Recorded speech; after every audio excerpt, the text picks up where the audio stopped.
We now have to get out the proverbial Windex and clean the mirror, right? Because it's become the glass darkly.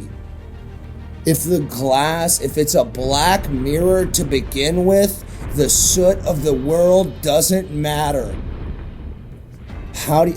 It's the ultimate end game. It's the ultimate end game. You don't have to distort the view, you distort the viewfinder. There is no right, there is no correct way that you should look in the mirror. All is good. Mirror, mirror on the wall, who's the fairest? Stop these bad words. You can't even say that. We're all equal. It's all equitable. Equity of outcome. How dare you talk about fairest of them all? As if there's a queen. No, we're all just a colony of bees, and if anyone tries to be the queen, we sting them immediately to death. Well, guess what? There actually is a queen, and you know what? She's pretending that she's not the queen. That's part of the whole game. It's why people who think that Joe Biden is actually your president, now he's the president, I get it, but you're fools. There is a puppeteer behind the man. You say, oh, Donald Trump's solving. No, he's part of the charade, okay? It's idiocracy. It's the president of the United States is a celebrity. Get out of here. No, it's a joke. And we're all laughing on the inside or crying on the inside. You should be. One of the two.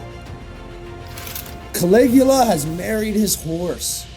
Caligula's married his horse, guys. Hey, let's all give him a round of applause and send flowers to the wedding and celebrate, because this is great.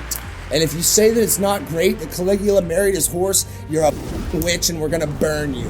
And you know what? If you don't play the fiddle right, we're going to burn you. And if you don't get in line and think right, we're going to burn you. And if you do anything outside of what we accept as normal, we are going to burn you.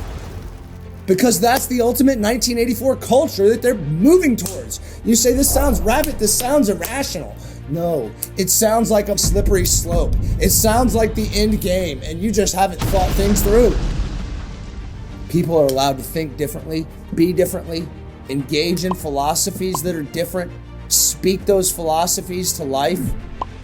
They're allowed to do all of that stuff without being canceled, without being told they're bad.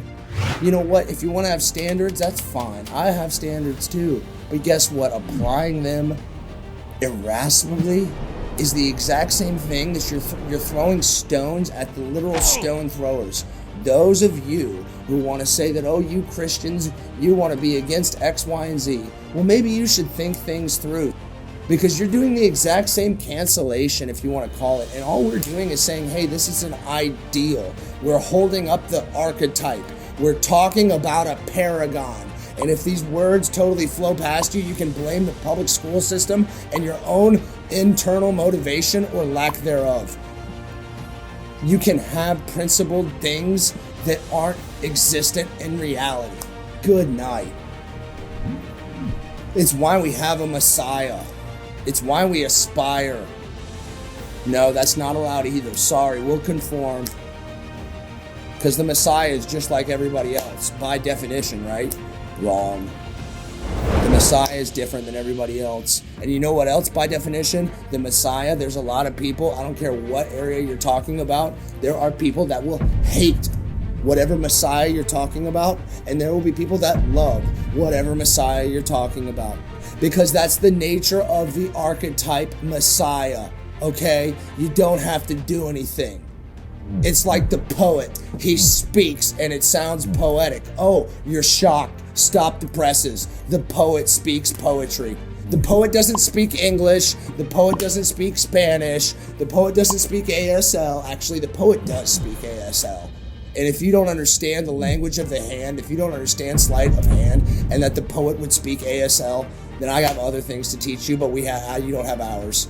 And you know what? You don't want to think ours. You don't want to think it. You don't want to be taught it. You've got better things to do. So go live you and go do you. Who cares, right? Good night. Why do you have to be a paladin, right? Go do your own thing. Stop trying to burn the witches at the stake and go make your own dinner. Go tend your own garden.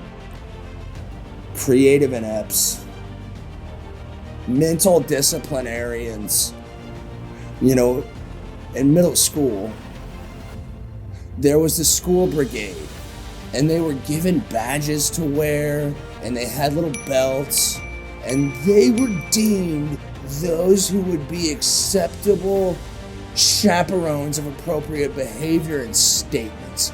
Well, everybody's got on their badge now, and everybody wants to be the social police, and everybody wants to say it's too loud, you're bothering my kids and my wife. You see, we live in this bubble, Rabbit. There's a bubble of thought, there's a bubble of sound, there's a bubble of sight, and nobody's allowed to bother that bubble. You can't even do things in the periphery of that bubble. If things are going on in the peripheral vision of that bubble that offend it, no sir, sorry. Hey, we're your neighbors. Hey, I'm your neighbor too. It's called look in the mirror. I'm allowed to be different, and I'm allowed to think different, I'm allowed to act different, and you know what? If I'm not doing things that break the law, go mind your own business.